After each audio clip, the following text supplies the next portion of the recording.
Quando Cristo abre os meus olhos. Quando Cristo abre os meus olhos. Faremos hoje espero ser uma profunda reflexão sobre o significado do partir do pão. E de como essa dinâmica, esse ato, pode me ajudar na minha caminhada e no momento que eu estou vivendo hoje aqui. Não é por acaso tua vinda aqui hoje. Deus trouxe pessoas especiais aqui para receber algo especial dele. Ele sabe muito bem como você tem passado nos últimos dias. Ele sabe o estado do teu coração, suas maiores carências, suas maiores decepções. Ele te conhece, ele conhece você, sabe o seu nome, sabe o seu endereço, sabe a sua necessidade. Ele vai te abençoar hoje aqui. Atente para a palavra de Deus. Atente. Coloque seus ouvidos e corações voltados para a palavra de Deus. Por favor, queridos, se o teu celular está ligado, tenha tempo de desligá-lo ou colocá-lo para vibrar, para que não atrapalhe o culto. Por favor, também evite, se você puder, ficar levantando, saindo, levantando, saindo, levantando, saindo. Vou procurar não demorar na minha mensagem para nós gastarmos um tempo na ceia. Por que eu faço esse pedido? Para que possamos ouvir claramente o que Deus quer falar conosco. Então, o tema de hoje, quando Cristo abre os meus olhos. O texto que nós iremos ler, peço que você já tenha a sua Bíblia em mãos, Lucas capítulo 24, verso 13. Lucas 24, 13. Evangelho de São Lucas, capítulo 24, verso 13. É o relato, ou é a história dos dois discípulos no caminho de Emaús. Dois discípulos no caminho de Emaús. Eu leio com vocês a partir do verso 13. E eis que no mesmo dia iam dois deles para uma aldeia que distava de Jerusalém 60 estádios, cujo nome era Emaús. E iam falando entre si de tudo aquilo que havia sucedido. E aconteceu que, indo eles falando entre si e fazendo perguntas um ao outro, o mesmo Jesus se aproximou e ia com eles. Mas os olhos deles estavam como que fechados para que o não conhecessem. E ele lhes disse: que palavras são essas que, caminhando, trocais entre vós? E por que vocês estão tristes? Eles responderam, respondeu um cujo nome era Cleófas, disse: és tu só peregrino em Jerusalém? Você não sabe das coisas que têm acontecido nessa cidade nesses dias? E ele lhes perguntou: quais coisas? Eles então disseram: as que dizem a respeito de Jesus, o Nazareno, que foi um profeta, poderoso em obras e palavras, diante de Deus e diante do povo. E como que os principais dos sacerdotes e os nossos príncipes o entregaram à condenação de morte e o crucificaram. E nós esperávamos que fosse ele o que remisse Israel, mas agora, sobre tudo isso, é já hoje o terceiro dia desde que essas coisas aconteceram. É verdade que também algumas mulheres dentre nós nos maravilharam, as quais de madrugada foram ao sepulcro. E não achando o seu corpo, voltaram dizendo que também tinham visto uma visão de anjos, que dizem que ele vive. E alguns dos que estavam conosco foram ao sepulcro, e acharam ser assim como as mulheres haviam dito. Porém, a ele não o viram. E ele lhes disse: ó nécios, loucos, e tardos de coração para crer tudo o que os profetas disseram. Porventura não convinha que o Cristo padecesse essas coisas e entrasse na sua glória? E começando por Moisés e por todos os profetas, explicava-lhe o que dele se achava em todas as Escrituras. E chegaram à aldeia para onde iam ele, e fez como quem ia para mais longe. E eles o constrangeram. Dizendo: fica conosco, porque já é tarde e já declinou o dia. E entrou para ficar com eles. E aconteceu que, estando com eles à mesa, tomou o pão, o abençoou, partiu-o e lhes deu. Abriram-se então seus olhos e eles o conheceram, e então ele desapareceu. E disseram um para o outro: porventura não ardia em nós o nosso coração quando pelo caminho ele nos falava e quando nos abria as Escrituras? E na mesma hora, levantando-se, tomaram rumo a Jerusalém. E acharam congregados os 12 e os que estavam com eles, os quais diziam: ressuscitou verdadeiramente o Senhor e já apareceu a Simão. E eles lhes contaram o que lhes acontecera no caminho e como deles foi conhecido no partir do pão. Vamos inclinar nossa cabeça e vamos orar. Pai, em nome de Jesus, nós precisamos ouvir a Tua voz, que a Tua palavra seja o pão vivo que desce do céu para nós hoje. O próprio Cristo, que é a palavra revelada. Pai, fala com a Tua igreja que se reúne aqui nessa noite, e que ao partir do pão, nessa noite, possamos ter experiências maravilhosas com o Senhor. Em nome de Jesus, preparado está o nosso coração, como se fosse um solo fértil para receber as sementes da Tua palavra. Revela a nós a Tua vontade, em nome de Jesus, Senhor. Amém. Amém, queridos. Quando Cristo abre os meus olhos, uma reflexão sobre o partir do pão. Eu já preguei algumas vezes essa mensagem e todas as vezes que eu a prego, faz alguma coisa aqui dentro diferente.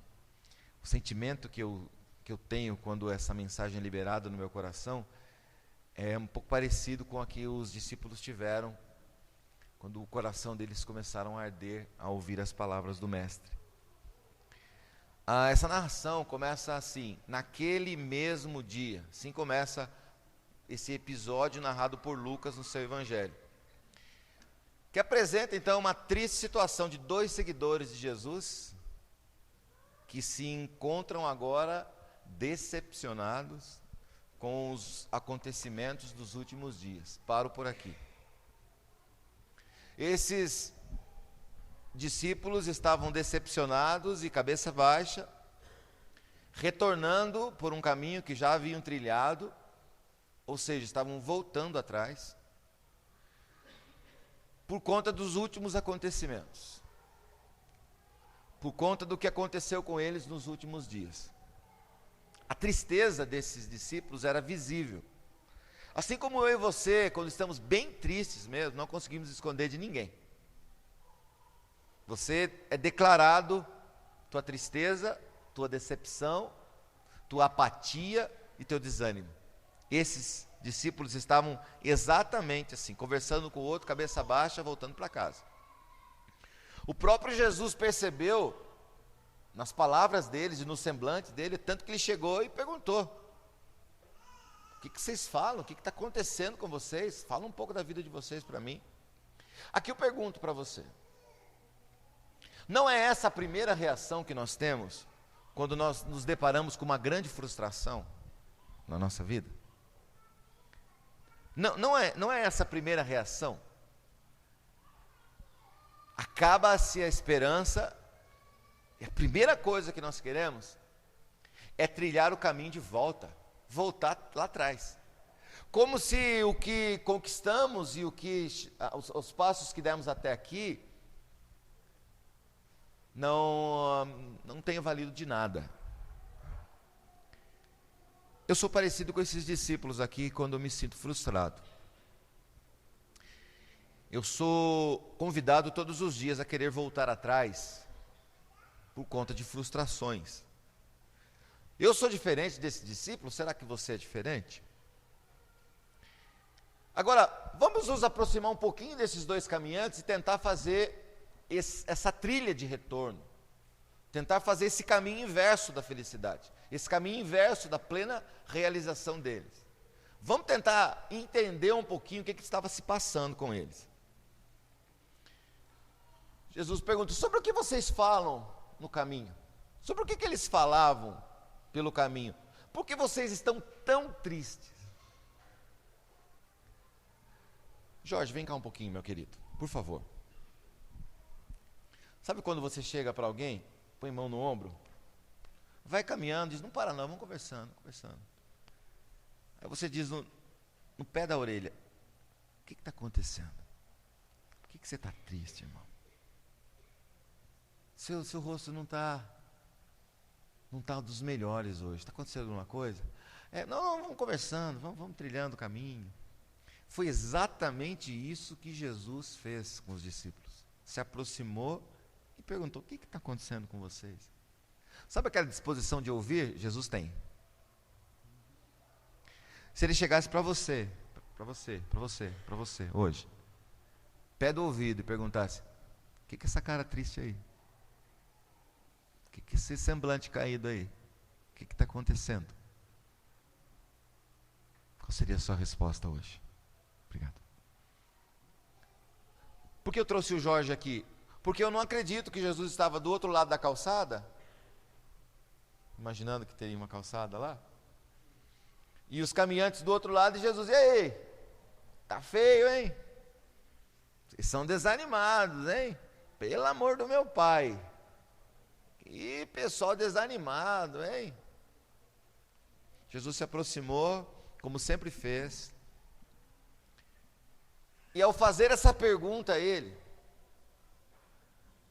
a resposta que ele recebe é uma resposta muito comum à nossa.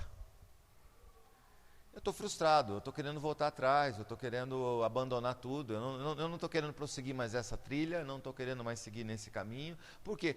Porque eu me decepcionei, meu castelo caiu, as luzes se apagaram, as cortinas do palco se fechou, e eu vou seguir uma outra trilha para a minha vida, eu vou me acabar com uma outra coisa.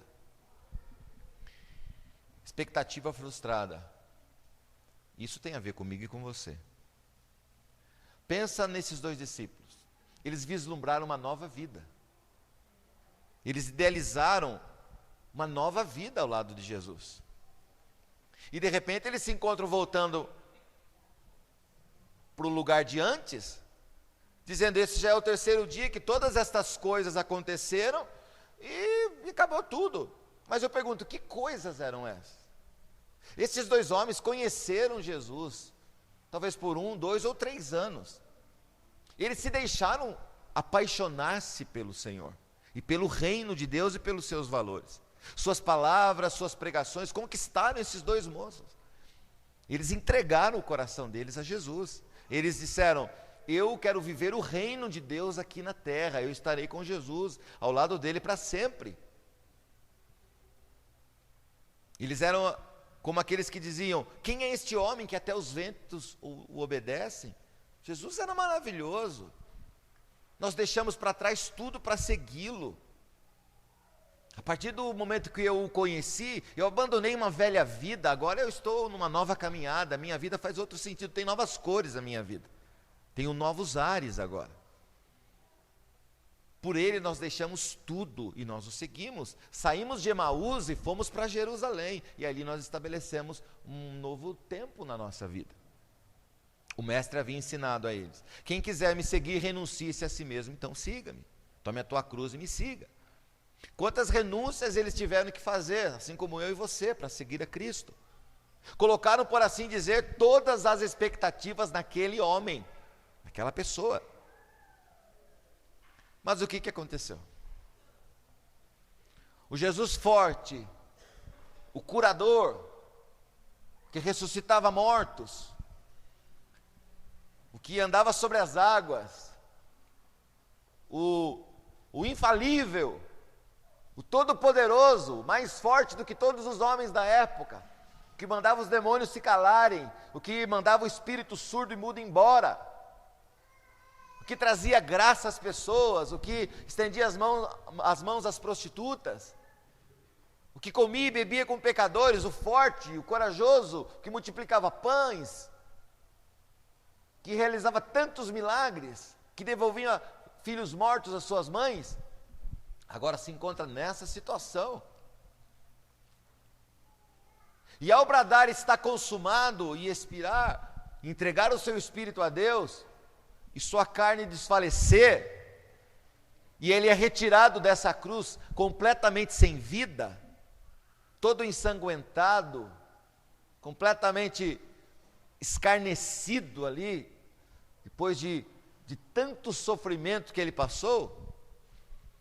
Aquele que curava enfermos, ressuscitava mortos, multiplicava pães, estava pregado numa cruz, terminado ali como um maldito, como um ferido, como um castigado de Deus. Quanta desilusão esses dois homens passaram, que tristeza na alma deles. Eles diziam: o que faremos agora? Nada resta senão voltarmos à vida de antes. A frustração nos faz querer voltar à vida de antes, as mesmas práticas, as velhas amizades. É a frustração que faz.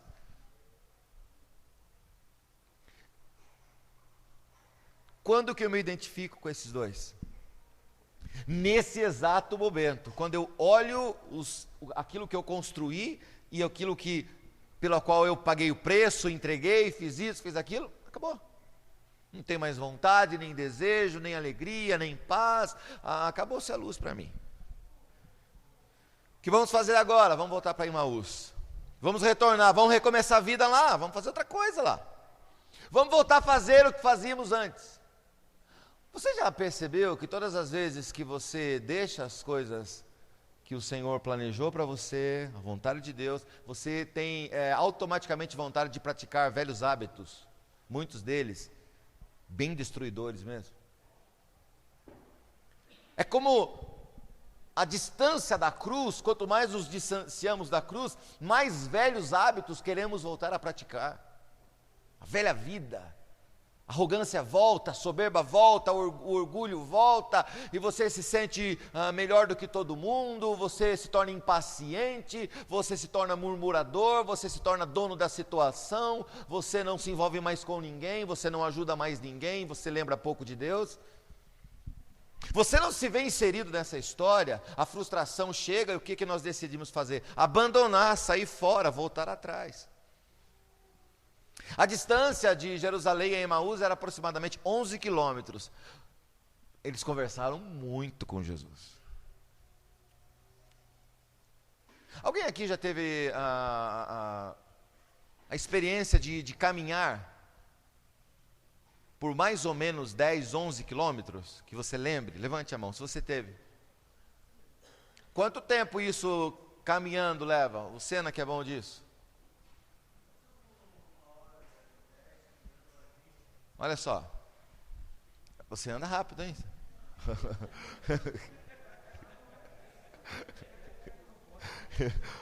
Você não é meio maratonista. Não vale. Mas imagine você frustrado e não querendo chegar na casa. Você fica rodeando, você fica parando no caminho. Imagine o que a minha família vai falar de mim. Você investiu tudo em Deus e agora você voltou aqui, para morar no fundo de casa de novo? Você investiu sua vida, você disse que Deus estava no controle da sua vida, que Deus havia abençoado você, que tinha um novo tempo de Deus para a sua vida. Quem é esses dois que estão chegando? Vocês estão frustrados? Como é terrível voltar atrás, como é terrível a sensação de retroceder. É isso que eles estavam passando. Agora, muito mais do que um caminho físico, era uma jornada, era um itinerário espiritual, a qual eles tinham tempo para rever muita coisa que havia acontecido nos últimos tempos da vida dele. Esse é o meu convite para você hoje, a começar a rever os últimos acontecimentos da tua vida, até o dia de hoje. Tudo que tem acontecido e tem somado na tua vida, tem trazido tristezas, rancores, desgraças, incapacidades, traumas, tristezas crônicas, problemas sérios na alma, problemas de saúde, por conta de muita preocupação. E é incrível como o nosso semblante obedece o nosso coração. Você pensa que alguém que está feliz por dentro consegue dar qualquer outro sinal ao teu semblante que não seja o que realmente está acontecendo lá dentro? O coração alegre deixa o rosto feliz, o coração triste deixa o rosto caído. A tua voz é outra quando você está para baixo. A tua oração é outra quando você está para baixo. A oração desses dois quase que nem saía. Era uma viagem que eles fizeram ao longo talvez desses 3 últimos anos na vida deles. Se você pudesse fazer uma viagem dos 3 últimos anos da tua vida, dos últimos acontecimentos, o que você perdeu, o que você ganhou, o que você se frustrou, as pessoas que chegaram na tua vida, as pessoas que foram embora. As intenções que você teve de fazer coisas corretas, mas você errou. As perdas terríveis que você teve. Isso soma dentro de você e traz você até hoje aqui no caminho de Emaús. E é nesse caminho de Emaús que você começa a rever tua vida. Que você diz, espera um pouquinho, tem algumas coisas completamente estranhas dentro de mim e eu preciso ter esse encontro com Deus hoje aqui.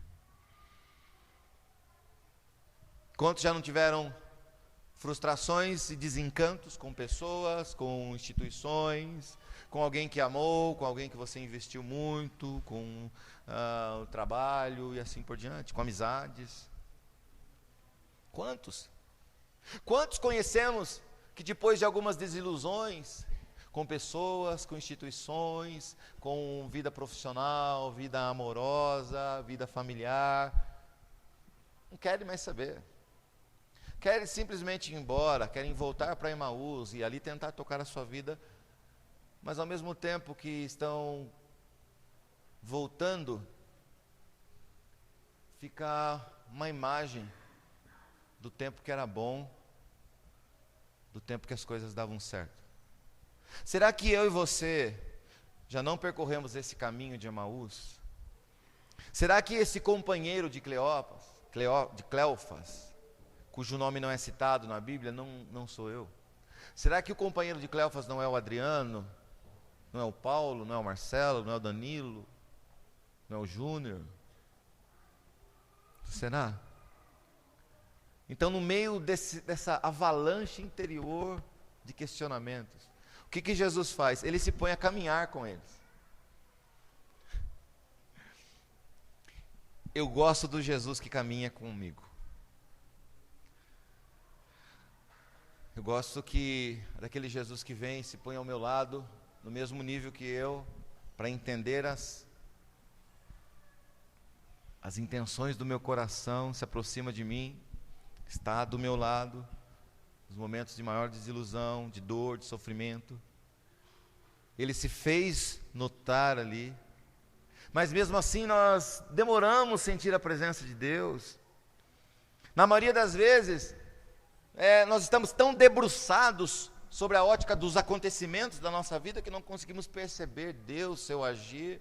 Por natureza nós somos limitados. Isso nos cega de tal modo que fica impossível nós percebermos a presença do Mestre. Então, como cegos numa estrada, assim nós estamos.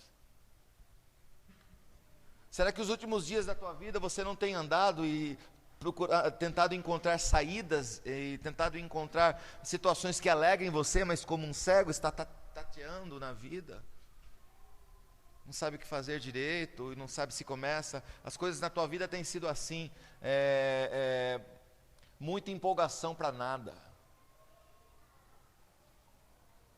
Uma alegria desenhada no teu rosto. Um esboço de gente feliz. Sabe aquele sorriso que é preso num palitinho? Não sei que propaganda ou publicidade do que é aquilo. Mas você não tem prazer em sorrir, então você coloca aquela máscara só do sorriso. Você tem que ficar segurando o sorriso ali. Porque de verdade, mas de verdade mesmo, o que você queria fazer é cair num canto da vida e ali desabar tudo o que tem acontecido com você. Esses dois aí, não estavam conseguindo nem segurar a máscara do sorriso mais. Eles estavam desabando mesmo, desabando o seu interior. Jesus se fez presente, como o mesmo Jesus que disse: eu estarei com vocês todos os dias até a consumação dos séculos. Então eles percorreram 11 quilômetros, conversaram sobre muitas coisas, mesmo assim eles não perceberam, não reconheceram Jesus. Temos dificuldade de reconhecer Jesus na nossa vida, porque as situações adversas nos cegam. Jesus chega até Emaús com eles,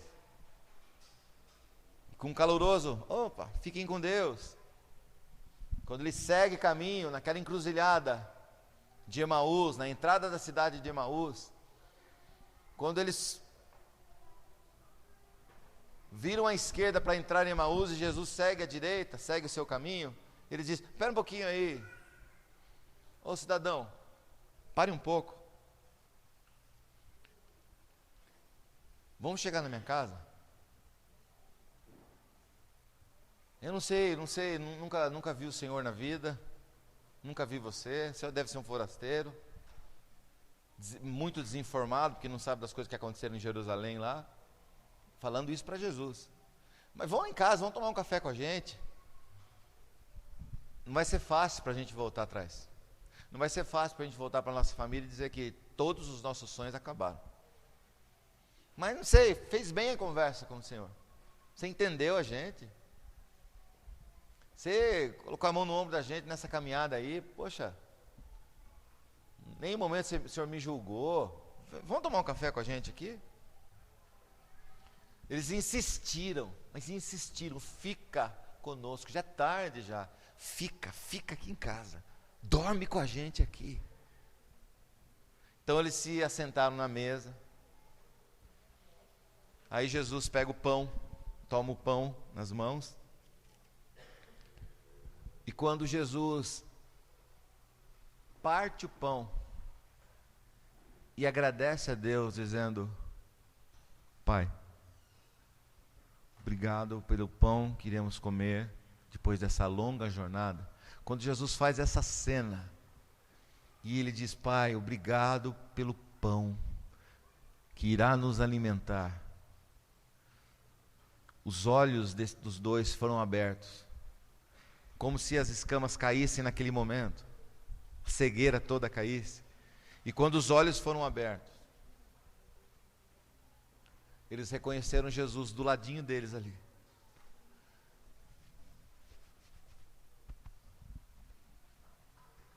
A princípio ficaram sem palavras, mas as coisas estão fazendo sentido. Está explicado isso aqui, está queimando aqui, ó. Só senti uma vez queimar meu coração.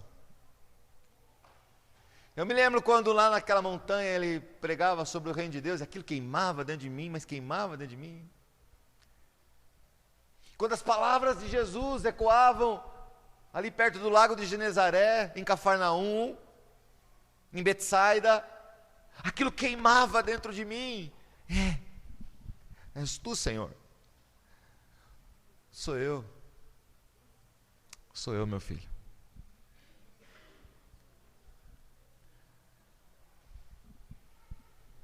Não é a intensidade da luta, jornada difícil, que é o que vai mover nosso coração hoje aqui, mas é o quanto nós podemos sentir o nosso coração queimar com a presença de Jesus. É o quanto a presença de Jesus fará em você tamanha diferença hoje, que você vai assumir o que assumiu os dois discípulos fazerem. Eles acabaram de comer e a mãe disse, vocês voltaram para casa? Voltamos, mas estamos indo de novo, de volta para o nosso sonho.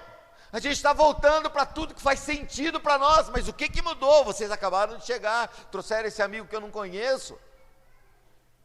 Mas ele de repente pega o pão, parte-o, faz uma oração e vocês dizem, eu já o conhecia, o que está acontecendo nessa casa? Mãe, pai, é o seguinte, essa pessoa que está aqui é o Messias, ele é o Filho de Deus, ele é o Verbo de Deus, e ele, quando ele fala, o coração da gente se enche de tanta graça, a vida faz tanto sentido,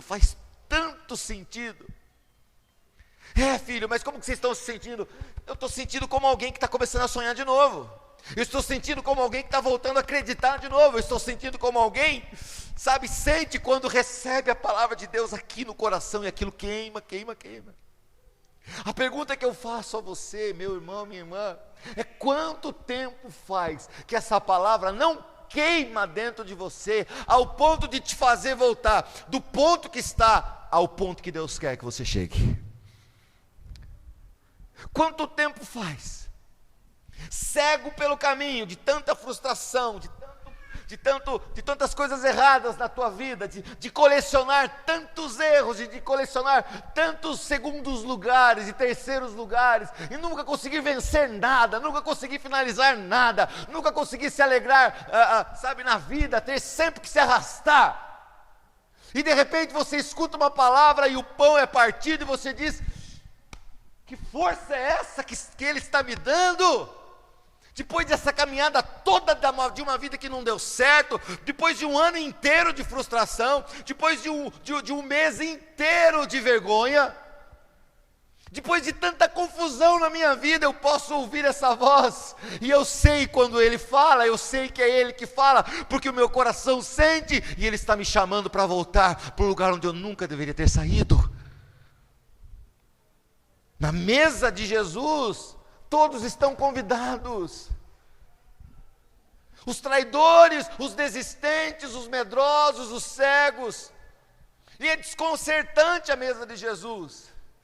Você consegue pregar o evangelho da forma que você quiser, para o público que você quiser, mas a mesa de Jesus é uma coisa completamente desconcertante. Porque Ele diz: venham todos, se assentem aqui. Eu acho desconcertante isso. Mas esse é o coração de Deus. Deus nos ama, não por aquilo que nós fizemos de bom, nem tampouco nos deixa de amar por aquilo que fizemos de errado. Deus nos ama pelo simples fato de termos um significado para Ele. Você tem um significado para Deus, e a tua dor dói nele, teu desânimo dói nele, tua tristeza dói nele, tua confusão familiar dói nele. Ele não fica alheio ao teu problema, Ele me ama pelo simples fato que eu tenho um significado para Ele, eu sou o filho dEle, e pronto, e para filhos, Ele tem uma mesa toda especial, preparada para alegar todos os corações que estão tristes nessa noite. Eu queria muito que esse amor nos ensinasse alguma coisa hoje. Afinal, o cristianismo, antes de qualquer regra,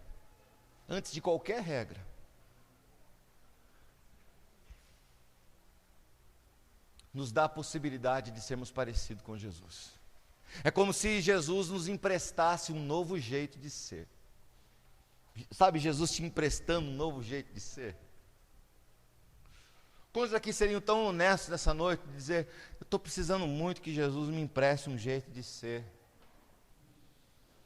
que eu estou cansado de ser quem eu tenho sido, eu estou cansado de colecionar essas frustrações e percorrer sempre esses 11 quilômetros de volta para Emaús.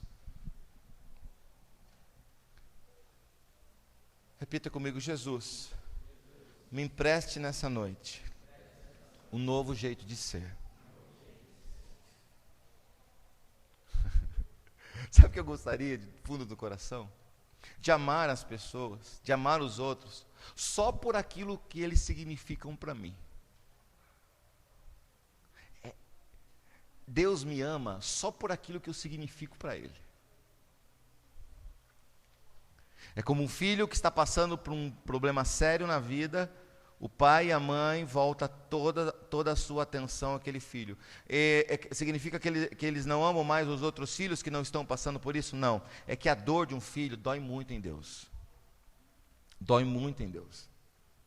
A sua dor dói muito em Deus, o teu desânimo dói muito em Deus, a tua inconstância dói muito em Deus, a tua infelicidade dói muito em Deus, a tua cegueira dói muito nele. Então eu gostaria de amar os outros só por aquilo que as pessoas significam para mim. Assim eu esqueceria com muito mais facilidade os erros que eles cometeram, e consequentemente eu ficaria mais semelhante a Jesus. Eu gostaria muito, essa foi uma oração que eu fiz hoje de tarde. Eu disse: Senhor, eu queria amar as pessoas só por aquilo que elas representam para mim. Por nada que elas me deram ou fizeram por mim, mas só por aquilo que elas representam para mim. Repita comigo: só sabemos amar quando sabemos esquecer. Esquecer o quê? Esquecer que o outro, antes de ser um traidor, é meu amigo, meu discípulo, assim como Jesus fez. Esquecer que o homem, antes de ser insensato, é meu pai, é o homem que me trouxe ao mundo. Esquecer que a mulher, antes de ser insuportável, é minha mãe, é meu primeiro espaço geográfico na vida. Quem não está disposto a esquecer isso e vivenciar o amor presente na mesa, um amor incondicional, não consegue viver a plenitude da vida, querido. Se arrastará pela vida sempre. Nesta noite eu tenho um convite para fazer para você. A mesa está aqui. Jesus preparou o pão, Jesus preparou o vinho. São representatividades muito fortes aqui, são símbolos muito fortes da vida, da morte, da ressurreição de Jesus presente aqui. Mas tudo isso significa o seguinte: Deus está preocupado conosco. Deus está interessado em mim. Pão, vinho, os assentos estão preparados. Olha quantos assentos aqui. De filhos e filhas que vieram aqui, só Deus sabe como. Só Deus sabe como você chegou aqui. Só Deus sabe como você tem vivido os dias de dificuldade. Só Deus sabe. Eu posso imaginar e saber de algumas coisas na tua vida, mas a interioridade, a sua interioridade, aquilo que realmente você passa, só Deus sabe como você chegou aqui. Só Deus sabe dos medos que você tem, das coisas não darem certo na tua vida. Mas está tudo preparado. Mesa, pão, vinho, os assentos e o convite. E o convite é para todos, sem exceção. A ceia é um momento onde a presença de Cristo é tão viva, que nós somos transformados nela. Nós somos renovados na presença. Nós temos a oportunidade de começar de novo. Ao comer esse pão, não é só um símbolo vazio. Não é um símbolo vazio. Ah, vou participar da ceia, sim ou não? Se eu estou bem, eu participo. Se eu estou mal, eu não participo. Meu querido, a ceia geralmente é para participar quem não está bem mesmo. Ah, pastor, eu estou indigno de tomar ceia. Prazer. Pastor, os últimos tempos da minha vida eu estou com vergonha de tomar ceia. Prazer. Quando você se achar digno, você não encontra lugar nela. E você fica sem jeito diante da ceia. A ceia é para pessoas que se encontram completamente miseráveis. E olham para si e não reconhecem valor às vezes. Não reconhecem doçura nenhuma. Não tem reconhecido grandes coisas, grandes feitos.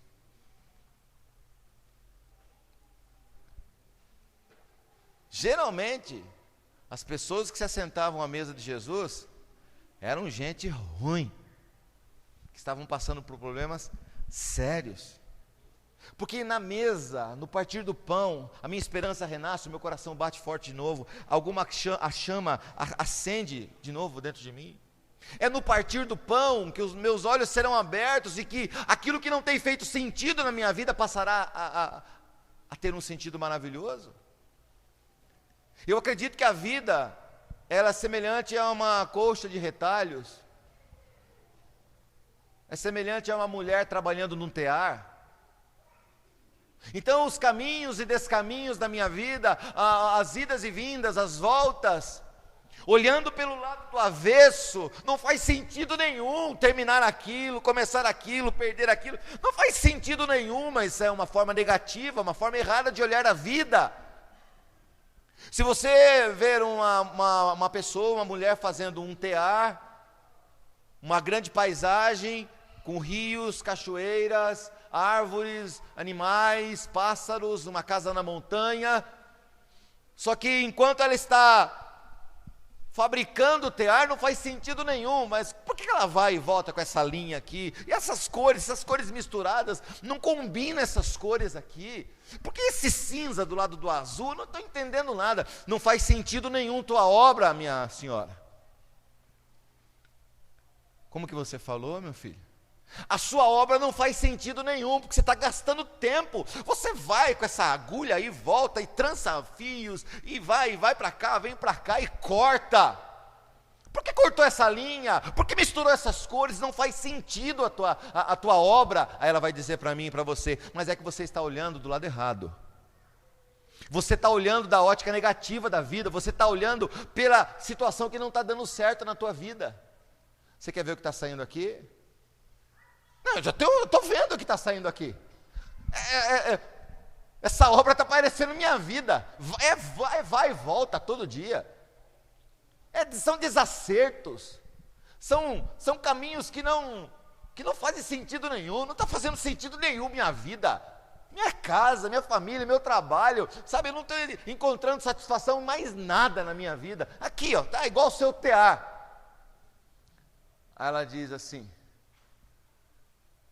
feche os seus olhos um pouquinho. O que a senhora vai fazer? Feche os seus olhos um pouquinho. Aí você fecha. E ela pega aquele tear e vira do lado certo. E diz: pode abrir seus olhos agora. O que você vê? Agora mudou.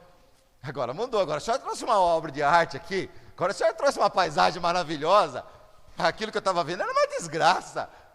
Eu falei: não, minha filha, essa aqui é a obra da tua vida. É a mesma que você estava vendo. Como? Você está me enganando. A senhora está tirando o barato da minha cara. Não, essa aqui é a tua vida. Como a minha vida? A minha vida é aquele outro lá. Ele falou: não, permaneça com os olhos abertos agora. Ela virou de novo. Isso é o que você vê. Isso, essa é a minha vida. Isso é o que Deus vê. Você está vendo o tear de cabeça para baixo. Você está vendo o avesso da tua vida e nada tem feito sentido, minha filha.